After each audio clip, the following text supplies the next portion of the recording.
Good morning, everybody. Good afternoon, good evening. We have viewers from around the world. It's my pleasure on behalf of the RVW Wealth team to invite you to this presentation, an important and timely presentation where Kristina Hooper, who is a longtime friend of RVW's, and she is the Chief Global Market Strategist at Invesco, which is one of the largest asset managers in the world. They manage about $1.8 trillion. And they have been almost since the inception of RVW, one of the pillars on which we rest. You know, my late mother used to say, show me your friends and I'll tell you who you are. The people who we hang out with, who we trust and invest with and learn from and get data feeds from, those are the people that you judge us by. And we're proud to be sitting on the shoulders of such giants as Invesco and specifically Kristina Hooper. We've had a long personal relationship with her. She presented previously for us, always with the terrific reviews. You will see that she's an articulate presenter, a clear thinker, an important strategist, and I think she will shed very important light on what we're going to be dealing with today, which is the topic in the headlines, tariffs. By way of introduction, I just wanted to mention briefly, at RVW, we don't predict, we prepare. And the way you prepare for market volatility is through diversification.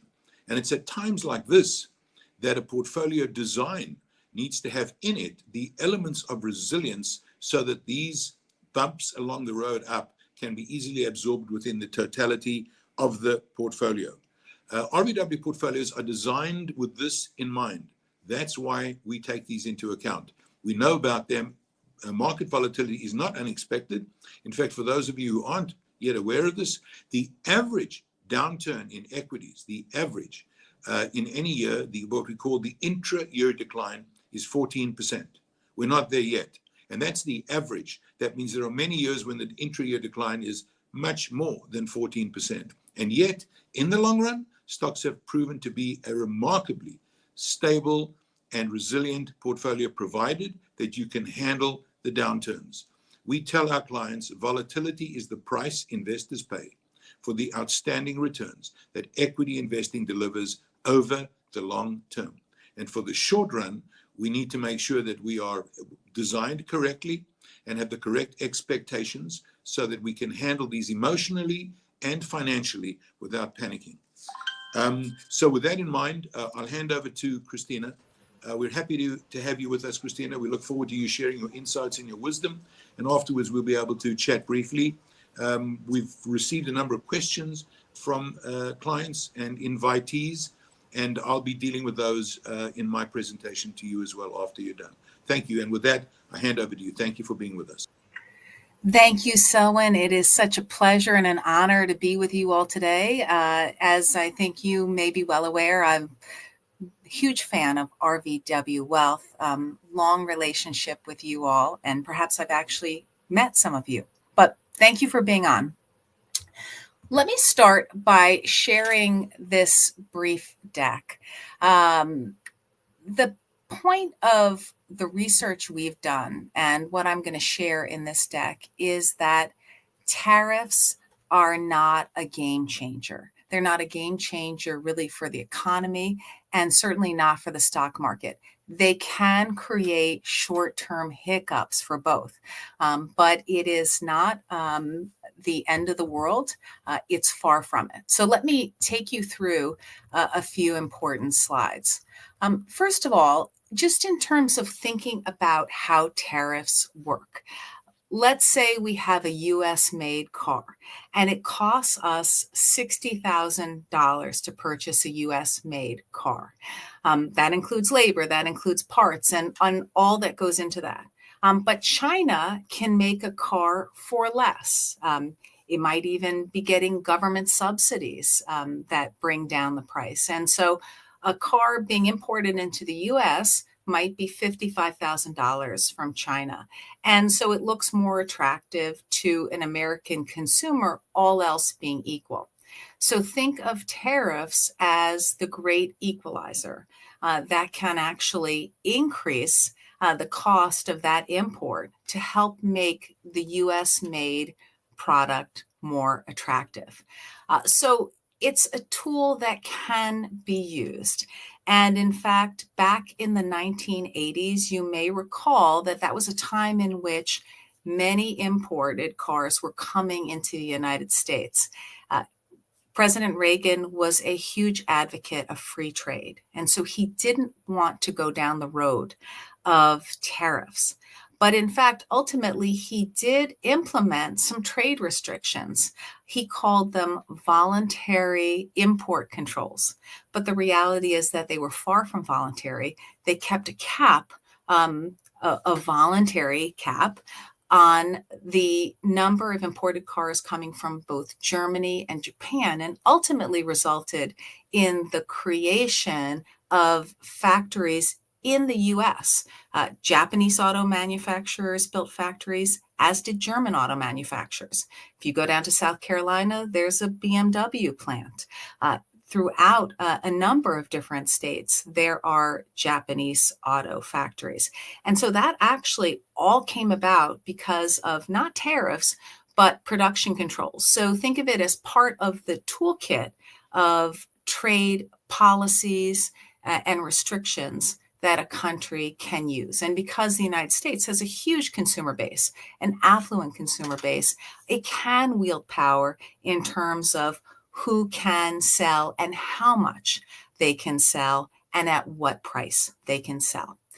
Now, having said all that, there's always a trade-off, right? Tariffs can lead to worse economic outcomes, but they don't create, they haven't historically created sustained inflation. So I think that's important to point out.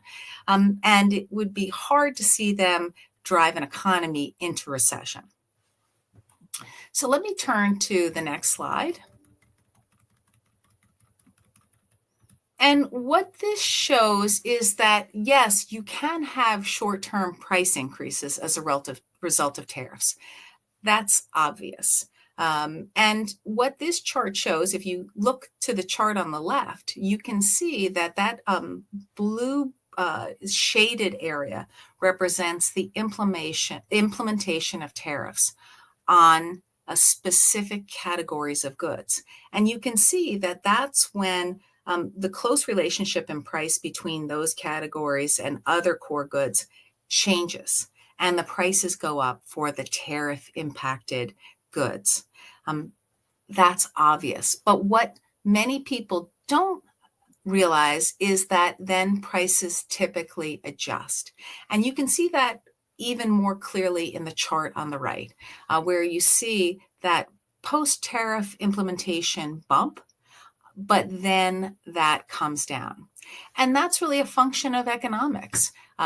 We can see a cooling of demand for those products, a shifting of purchase preferences that ultimately result in a reduction in prices, all else being equal. And that's what we saw in 2018. Tariff products were impacted. Prices went up, but then they came down. And that is very typical of what we've seen in past periods in a variety of different economies that have applied tariffs. So let's talk a little bit about the tariff impact on economic activity, because I think that can be significant depending upon the depth and breadth of the tariffs applied. Tariffs can create a less than ideal environment. And one of the biggest issues with tariffs, especially what we saw in the first Trump administration, is that there's a lot of uncertainty attached to them. And I think we're seeing even more of that this time. But let me share with you a few comments from Federal Reserve beige books back in 2018. That was the height of the tariff wars, and the anecdotal information provided to different Federal Reserve districts can be very illuminating. And I'm just going to give you a few quotes. Manufacturers in all districts expressed concern about tariffs, and in many districts reported higher prices and supply disruptions that they attributed to the new policies. Another anecdote from the Federal Reserve beige book: the firms continue to note greater uncertainty owing to tariffs and the threat of tariffs. And then finally, from the December 2018 beige book, reports of tariff-induced cost increases have spread more broadly from manufacturers and contractors to retailers and restaurants. So in a nutshell, what we saw was something of a chilling effect on capital spending and hiring as companies experienced a high level of uncertainty as tariffs were being placed on and taken off. And you can see a reduction in capital expenditures in this chart as a result of the tariff wars. The good news is that the economy is quite resilient. And as soon as the tariff wars abated, as soon as the phase one portion of the tariff situation was completed, we saw the economy bounce back. Once business owners, once management teams get that greater clarity, once uncertainty subsides, they resume with hiring, they resume with capital expenditures. And so there's no long-term economic damage, really, that we saw as a result of the tariff wars in the first Trump administration. So I think that's an important point. So again, what you're seeing is short-term price increases, but not a long-term impact, short-term economic damage, but not a long-term impact. And what's the impact on the stock market? Somewhat similar. There certainly was a short-term negative impact to the stock market in the first Trump administration. But interestingly, a much greater impact on Chinese equities than there was on US equities. So we don't show it here specifically, but you can see the S&P 500 was down close to 5% for calendar year 2018. Chinese equities experienced double-digit negative returns, so over 20% down. But 2019 was a rebound year. And in fact, if you look at the chart on the right, which looks at 3-year annualized returns through the end of 2021, it was as if it didn't happen. You can see 17.6% annualized return for that 3-year period. So the negative impact on the stock market, we saw a higher level of volatility. We saw a significant sell-off that was quickly reversed. And again, I think that's really the key takeaway when we think about tariff wars is that, yes, you can have short-term negative effects, whether it's on the economy, on prices, on the stock market, but that tends not to last very long. Really, it lasts as long as the tariff war lasts. And then once that subsides, what we saw was a return to normalcy. And I would suspect that that's what we will see this time around. Now, having said that, I'm not going to be Pollyanna-ish about this. It's a broader tariff war this time. There seems to be a higher level of uncertainty, but I do believe ultimately we're likely to see the same kind of outcome we saw from the first Trump administration tariff war. And I'll share with you, we are right now, though, in the throes of the uncertainty. So if we were to look at the surveys from S&P Global, they do PMI surveys in both manufacturing and services. What they're saying is, not surprisingly, somewhat negative. And I'll give you a few comments. The upbeat mood seen among U.S. businesses at the start of the year has evaporated. It's been replaced with a darkening picture of heightened uncertainty, stalling business activity, and rising prices. Optimism about the year ahead has slumped. Whereas the survey was indicating robust economic growth in excess of 2% last year, the survey has faltered. It's signs of a faltering annualized GDP growth. So we're in the throes of this now. So we're likely to see more headlines that are negative right now.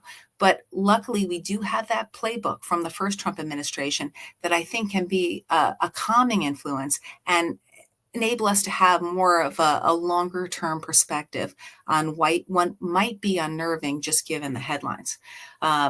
We've seen in the Federal Reserve Beige Book, the March one that came out last week, concerns about tariffs. We've seen that in the Institute for Supply Management surveys. So again, none of this should come as a surprise. I think we will see a similar drop in CapEx spending, in hiring. But again, I think it's likely to be short term in nature. So now let me add one other sort of fly in the ointment, which is government spending cuts, because I do think that's a lot more problematic. That's what I'm more concerned about and what I'm following closely because of the ripple effects in the economy. But I suspect that again the tariff wars will rattle markets. We're likely to see more volatility. It's going to be grabbing headlines that can be negative, but I think that overall, it is not likely to have any kind of long-term impact. I suspect that it's going to be very similar again to what we saw in the first Trump administration. So, Selwyn, let me stop here and see if you have questions for me. Well, first of all, a couple of observations, Kristina. Thank you for that input. And of course, we're data-driven wealth managers rather than, gut feel instinct. We look at the data, and the data, of course, speaks pretty loudly, as you've said. A couple of observations, and then I'll hand the ball back to you. We were just in Japan, and I want you to know, I visited 4 cities. Well, it's an amazing country to visit. Much to learn. One of the observations that's completely relevant to this presentation is that I didn't see a single American car in Japan.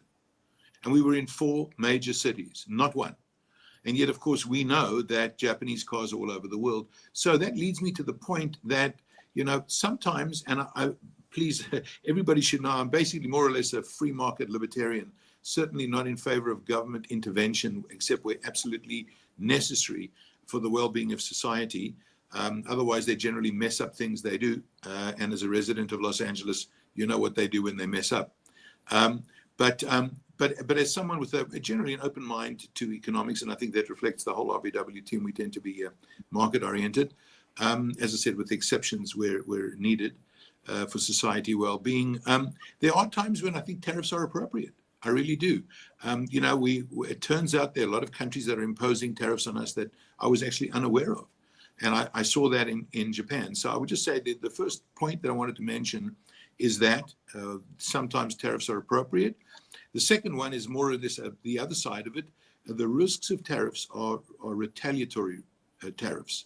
And that becomes a very bad trade war because, if Canada were to switch off the power to the United States, then I think 2 or 3 states in this union will go dark. So we have, those kind of issues. And you don't really know because the economies today are so interlinked. I've heard stories about how automobiles are manufactured where the same parts go back and forth across borders multiple times. And a car today is made with parts from dozens of different countries. It's almost impossible to tell where this thing ends up because it's so convoluted and intertwined. And so I think that is a very big issue that I think we have to deal with. Is it's very difficult to predict where this thing ends up, and it could end up badly. It could. The good news on the other side, just to kind of bounce back and forth, is as I tell my friends who live overseas, I say this is America, the greatest experiment the planet has ever seen, and always seeking and moving towards perfection, often in a bumpy and turbulent manner. We're moving towards a better economy, a better world order, and a better country, and I think that's often done in a bumpy, unpredictable, and scary way. But there's a corrective process that always comes in to fix big errors. And I think that the economy reflects that. Companies are dynamic and responsive in a free market capitalist system. They adapt, they make changes, they innovate, they improvise, they evolve. And, and I think you see that, and you will see it in the economy responding to these tariffs. The biggest issue is uncertainty. Markets can handle almost anything except uncertainty. And I think that's what's plaguing things now. So just a few thoughts to throw into the mix and get your reaction to them, if we can, Kristina, please. Sure. Well, I don't necessarily have as optimistic a view of how this can right-size global trade. I think what we're likely to see is more along the lines of small concessions. So not dissimilar to the first administration in terms of utilizing tariffs, getting some small concessions, seeing some slight improvements in terms of advantages. Because I think you're right that we are likely to see retaliatory tariffs, especially if you're waging trade wars on a variety of fronts at the same time. It may be, and what we saw the first time around was just to focus on China. Although there were certainly small pockets like Canada that also saw some tariffs. This time around, you have more tariffs being levied against more countries that could theoretically try to work together to push back on the U.S. I think at the end of the day, though, we're not going to see dramatic changes to global trade.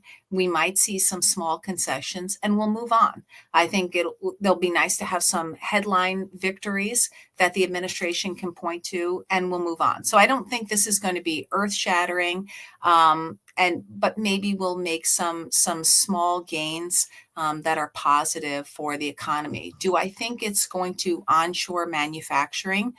I think there's two different approaches. You could have industrial policy like we saw with the CHIPS Act, the intention of which was to create manufacturing for semiconductors in the U.S., or you can apply tariffs. And I think the jury is out on what is more effective. But I think what we've seen is developing economies pursue more of that industrial policy, supporting specific industries, subsidizing them to grow them. That has been their choice. I'm not exactly sure what ultimately will be better for the U.S. We'll just have to watch and see. We certainly saw a big ramp up in manufacturing spending on construction. So we know there have been plants that are in the process of being built. It remains to be seen exactly how this plays out and if the funding is pulled on that as well. So I'm certainly interested to see that. You had an interesting observation about no U.S. cars in Japan. I've noted the same thing when I've traveled to Japan, and I guess I would suggest an interesting book for those who might be interested in this. I keep it in my bookcase because I enjoy reading it every couple of years. It's called The Reckoning. It's the only book by David Halberstam that's actually out of print, but you can find it on eBay and places like that. Actually, when I was in business school in the late 90s, one of my business school professors had recommended that book. And it was a great study in how an industry could lose its dominance. And it was about the U.S. auto industry.